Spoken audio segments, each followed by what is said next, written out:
I'm often asked, what are words of comfort that I, as a rabbi or member of clergy, can be shared with families in times of tragedy? And in those moments, I am eternally grateful for the fact that Jewish tradition offers an actual formula of what you're supposed to say.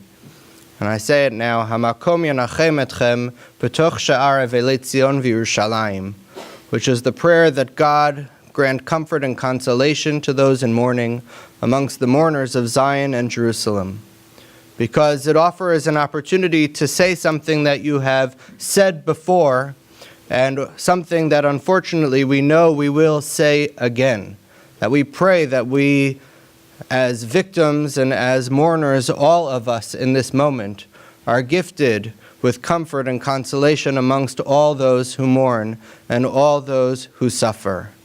I am glad for the fact that I, as a person of faith, do not have to come up with some sort of magical words, because none exist.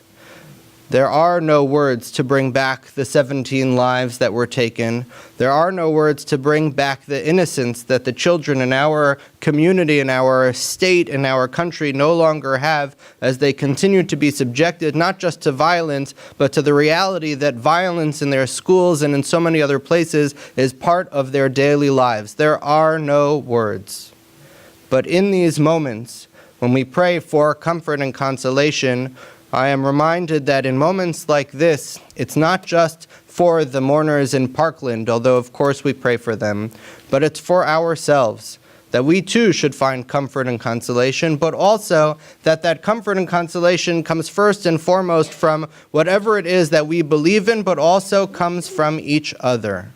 That in moments like this, I am grateful for the fact that as a faith-based advisory council, we know each other already.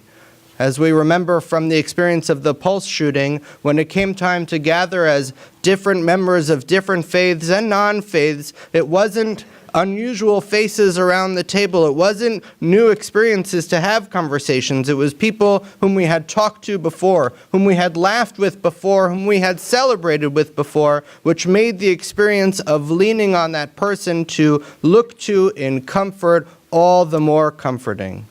And so in this moment, as we pray for comfort and consolation for all the mourners and for ourselves, I am grateful for those relationships. I am grateful for those people whom I know, whom I have celebrated with, whom I have laughed with, and whom I cry with as well. And we pray that all those in Parkland, all those who have suffered these kinds of atrocious acts in the past, have such foundations within their community that they can lean on, just as we lean on each other, because we are all mourners. We all need comfort and consolation amongst each other. We look to the heavens, but we look to each other to find it.